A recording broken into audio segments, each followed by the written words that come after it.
Bonjour à tous, j'espère que vous allez bien. Alors, ça fait très longtemps qu'on ne s'est pas vu. Combien de temps je dirais 8 mois peut-être.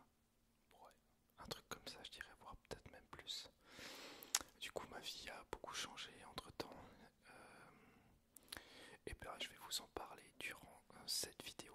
Comme vous avez pu voir la miniature, rupture amoureuse et Dieu dans tout ça. Qu'est-ce qu'on en fait? Comment on vit notre foi à travers cette séparation ultra douloureuse? Donc je vais vous refaire mon contexte de vie actuel, comme ça vous pouvez voir où j'en suis actuellement, et après je vais vous dire un peu les clés de compréhension que je suis en train d'apprendre et que j'ai déjà appris entre guillemets maintenant. Alors, cela faisait 6 ans que j'étais avec ma compagne. Nous avons habité ici pendant 4 ans, ce que vous voyez autour.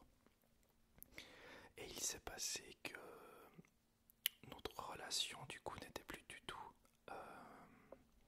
n'avait plus la même valeur et les mêmes visions de la vie du couple. Sauf que, étant une personne qui vit à travers le couple et qui aime inconditionnellement, eh ben, je n'ai pas vu arriver tout ça.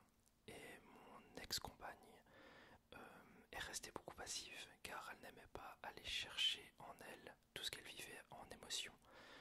Donc du coup, on vivait plus une colocation qu'un vrai couple en soi. Parce que chacun avait déjà un métier différent. Ma compagne étant dans la santé, elle travaillait aussi le soir, et moi étant dans l'éducation, je faisais des veilles également. Donc du coup, on avait une vie un peu éclatée niveau quotidien, car on pouvait pas avoir, on n'était pas tout le temps ensemble. C'est-à-dire qu'il y avait des fois pendant 3 jours on se voyait pas parce que les horaires se chevauchaient, des trucs comme ça. Du coup le partage n'était plus vraiment présent, etc. Et si vous voulez, c'était il y a 1 mois, je dirais à peu près, où je me suis écouté en fait intérieurement, ce que je faisais rarement en soi. Je me suis écouté et je me suis dit, bah en fait ça me correspond pas à ce que je suis en train de vivre. Je ne m'écoute pas, je suis en train de me négliger émotionnellement, je m'oublie, je donne beaucoup dans cette relation mais je reçois pas le retour. Et du coup il faut discuter de ça et il faut poser les choses. C'est ce que j'ai fait. J'en ai discuté avec elle. J'ai pu poser tout ce que j'avais envie de poser. Ce qui a amené en fait à, pas un clash ou un conflit, mais du coup à une vraie remise en question.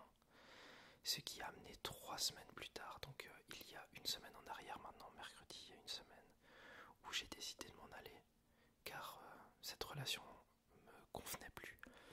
Cette personne n'apportait plus ce que j'avais besoin, niveau émotionnel et niveau amoureux. Donc j'ai dû couper, j'ai dû arrêter une relation dans laquelle en fait j'aimais encore cette personne. C'est ça qui est terrible en fait. Donc moi j'avais encore de l'amour pour elle. Par contre, de l'autre côté, c'était pas forcément réciproque. Donc voilà un peu contexte de vie très difficile. D'où le fait que, comme je vous ai parlé au tout début, une chose que je suis en train d'apprendre, c'est que je me suis oublié. Je pense que c'est une clé de compréhension. Et même, c'est une valeur biblique. Tu t'aimeras ton prochain comme toi-même. Donc c'est ultra fort. Dieu nous aime comme on est. Il nous aime parce qu'il nous aime. Voilà, il n'y a pas d'autre, il n'y a pas de raison, mais il nous aime, c'est comme ça. Donc si Dieu nous aime, pourquoi nous-mêmes on n'arrive pas à nous aimer? En fait, on devrait du coup nous aimer pour pouvoir après donner aux autres. C'est ce que je suis actuellement en train d'apprendre. Si vous voulez, la rupture amoureuse, tout ce que je vais dire c'est purement personnel, c'est mon vécu. Je ne suis pas psychologue, je ne suis pas psychologue conjugal, je suis rien de tout ça. C'est expérience vécue et comment je vis à travers cette expérience en fait. Si vous voulez, la rupture amoureuse que j'ai vécue, c'est, comment expliquer, c'est un raz-de-marée émotionnel qui nous tombe dessus. Et ça ramasse tout. C'est impressionnant la douleur que ça fait et le vide que ça crée. Difficile de s'en remettre de tout ça. On passe par une incompréhension, on essaye de rechercher qu'est-ce qui a amené à tout ça, on commence à douter de notre décision aussi, ce qu'il ne faudrait pas faire en soi. Le passé, c'est le passé. Je peux pas revenir en arrière. Donc, ce que je me suis dit, première chose, c'est que je n'allais pas mettre mes 2 genoux à terre. Que j'allais grandir à travers cette rupture, que j'allais aller chercher quelque chose à comprendre. Essayer de comprendre quel schéma je suis en train, à chaque fois que je suis en relation, quel schéma je mets en place, qui du coup à mon avis est négative. Donc, ça allait chercher qui je suis à l'intérieur émotionnellement. Car comme je vous expliquais au début, je vis à travers mon couple, je vivais à travers mon couple. Je lui avais laissé énormément de place pour créer ce qui est autour de nous ici. Je lui avais laissé beaucoup de place pour qu'elle se sente chez elle. Et je me suis effacé. Et je pense que c'est la première erreur. Ne pas s'effacer. Toujours savoir qu'est-ce qu'on a besoin. Savoir qui on est concrètement. Et s'écouter. Vraiment s'écouter, c'est ultra important. Ce que je n'ai pas fait et je vois où j'en suis actuellement. Je pense qu'intérieurement j'ai été un tout petit peu dépendant affectif. Ça veut dire que dans une relation amoureuse, je cherchais quelque chose à combler en moi. Difficile à mettre des mots actuellement, mais c'est peut-être la peur d'être seul. L'affectivité, le partage, enfin toutes ces choses-là. Et en fait, ce que je comprends actuellement, c'est qu'il faut que je sois autonome avec tout ça. Alors, quand je dis autonome, c'est autonome aussi seul, se gérer, savoir avoir de l'argent, avoir du travail pour pouvoir se gérer, payer les factures, se gérer autant physiquement qu'émotionnellement, qu'administrativement, etc. Pour qu'après, en fait, je sois purement moi-même, autonome. Et en fait, la personne plus tard qui viendra dans ma vie, si une autre personne devrait venir dans ma vie, et ben en fait, elle va pas combler quelque chose, mais elle va quadrupler ce que je suis déjà en train de vivre. C'est un peu la cerise qu'on pose sur le gâteau. Sauf que moi, mon arbre, mon gâteau, il n'était pas encore vraiment fini. Et c'est là que je suis en train de comprendre, ok, qu'est-ce que j'ai besoin de faire pour casser un schéma. Donc voilà ce que je voulais vous dire en rapport avec l'importance maintenant quand une rupture amoureuse arrive, c'est prendre soin de soi. Première chose, ne pas oublier qui on est et se retrouver.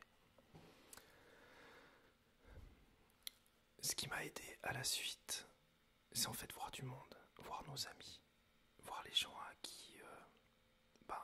ils comptent pour nous.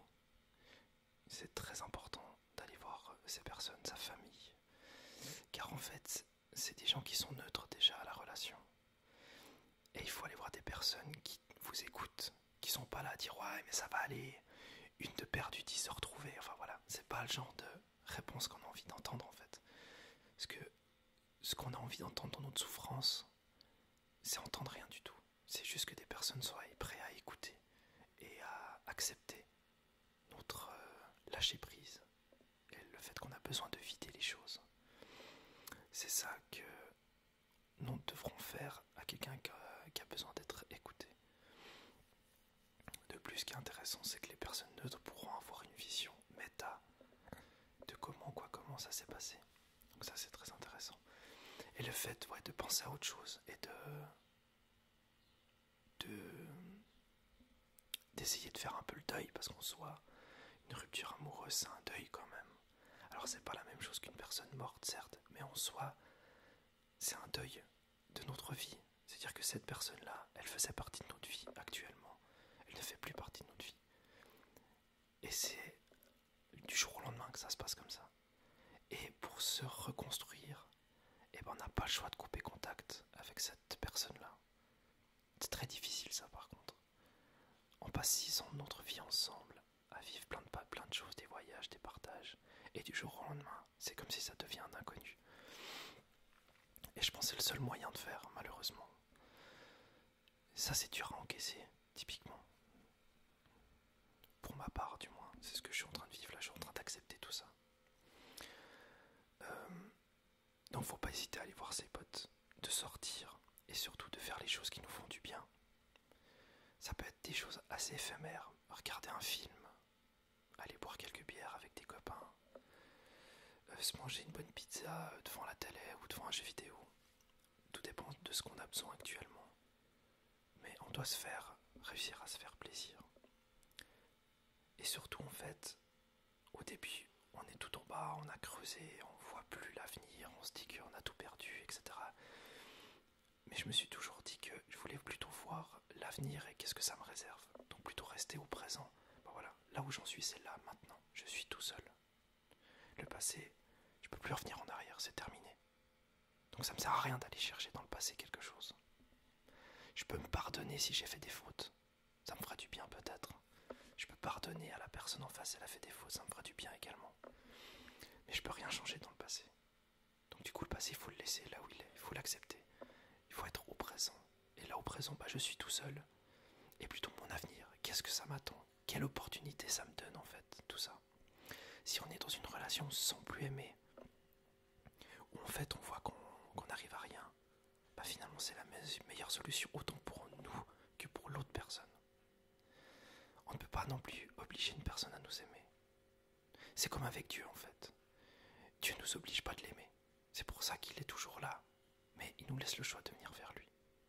Je reviendrai sur Dieu après. Tout le petit mot sur la vidéo. Et Dieu dans tout ça. Donc au début, comme je vous ai expliqué, ce que j'ai compris, commencer à s'aimer soi-même. Avant, on avait une personne qui le faisait un peu à notre place. Maintenant, c'est une double énergie qu'on doit se donner. Se faire confiance. Très important aussi. Ça va avec le fait de s'aimer. C'est tout un travail. Ce que je suis en train de faire. Hein. Je suis loin d'avoir gagné ça, mais je suis en chemin du moins. Ensuite, aller voir ses amis, débriefer. Parler de tout ça, évacuer tout ce qu'on vit. Ne pas fuir ce qu'on est en train de vivre. Si on a besoin de pleurer, il faut pleurer. Si on est triste, ben on est triste. Si on est en colère, eh ben on est en colère. On va essayer de taper dans un punching ball ou bien sur son voisin. Je rigole bien sûr. Ou aller marcher, aller faire du sport. Enfin, même si c'est dur, il faut accepter tout ça. Parce que si on n'accepte pas, notre corps sera un marais. Ça sera un marais intérieur dans lequel il y a tout qui stagne. Il faut que ça soit une rivière qui coule, même si c'est difficile. Ce que je fais quand j'ai des pensées qui arrivent, des pensées qui me par exemple, si j'ai une pensée, d'un coup je pense à mon ex-compagne, un moment vécu avec elle ou peu importe, et ben j'essaie de la choper en vol, de me dire, ok, ça me travaille où? Dans mon corps, tout ça. Donc s'écouter son corps. Ok, ça me travaille dans le ventre, ça me serre, ça me bloque. Donc ça me fait ça. Quelle émotion ressort de tout ça? Ah bah j'ai de la tristesse, j'ai le sentiment d'abandon, et en même temps j'ai de la jalousie aussi. Voilà, des trucs comme ça. Et après c'est respirer, accepter que ça vienne, et puis souffler et laisser partir en fait cette émotion. Donc on l'a acceptée dans notre corps, on l'a digérée et on la laisse repartir. Je pense que c'est la meilleure des façons de faire, au lieu de la fuir et de faire autre chose. Même si c'est difficile, comme je vous ai dit, c'est pas facile de faire ça. Donc je disais, s'aimer soi-même, écouter son corps, très important. Aller voir des amis, débriefer. Et ensuite vient une phase que je suis actuellement dans cette phase-là, l'acceptation de tout ça en fait. J'ai dû reconstruire ma maison, j'ai dû remettre de la décoration, j'ai dû changer l'immeuble, car tout avait été fait ensemble. Et surtout par ma compagne, je dois dire. J'étais plus chez elle que chez moi. Donc là c'était difficile, j'arrivais plus, je me sentais plus à la maison. Donc j'ai dû en soi faire table rase de tout ça, tout déplacer pour me sentir un peu mieux. Là c'est le cas, je me sens déjà un peu mieux. Quand vous voyez ici le petit tableau là, voilà, ça c'est la première chose que j'ai voulu acheter pour montrer que cette maison là, c'est le temple du Seigneur, c'est ici que je crois, c'est ici que Dieu est accueilli. Et c'est ça, la vision de ma vie actuelle.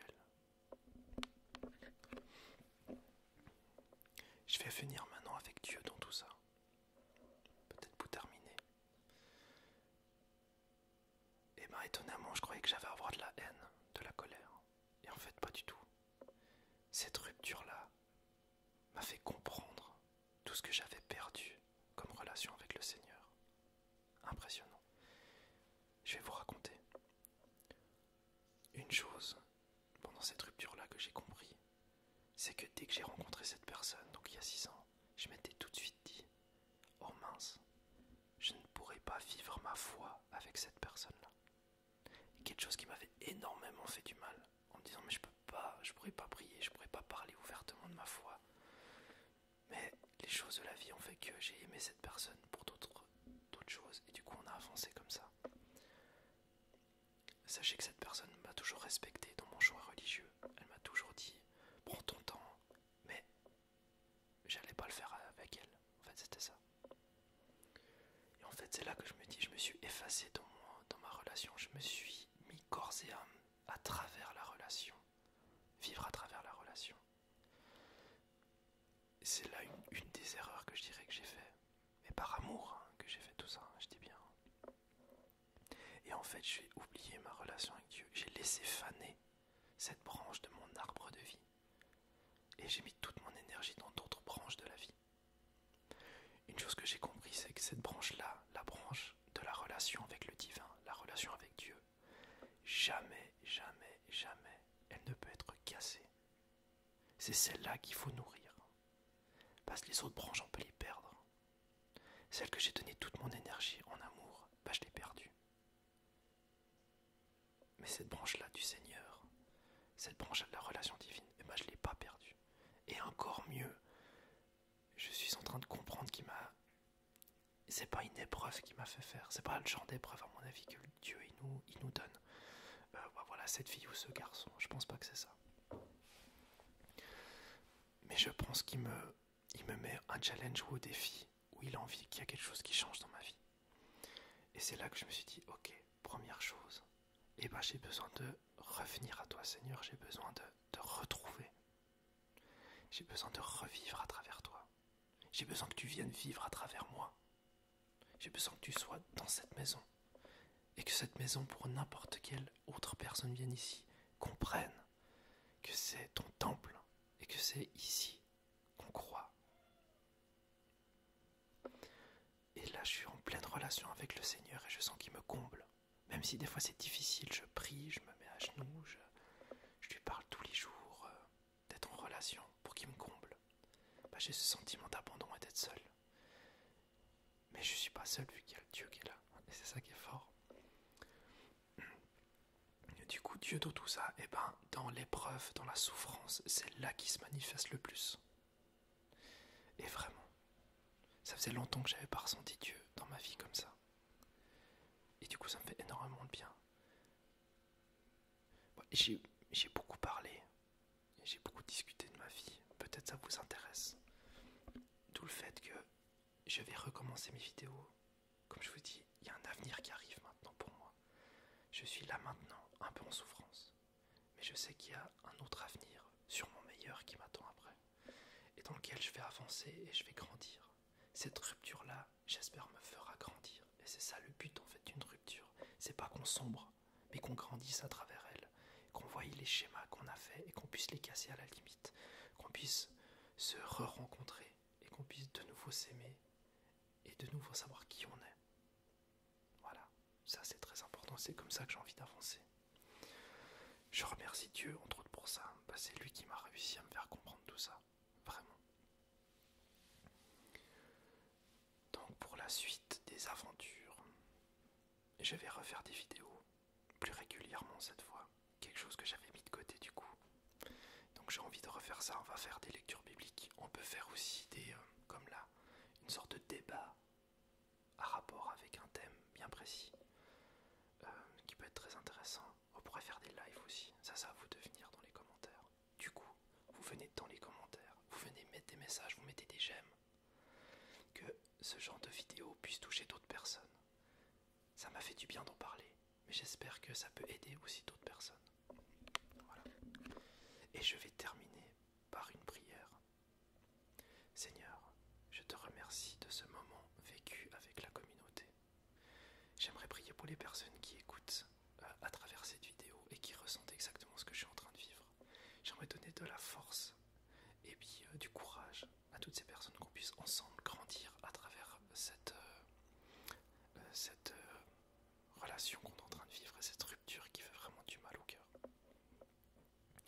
J'aimerais vraiment prier pour toutes ces personnes-là.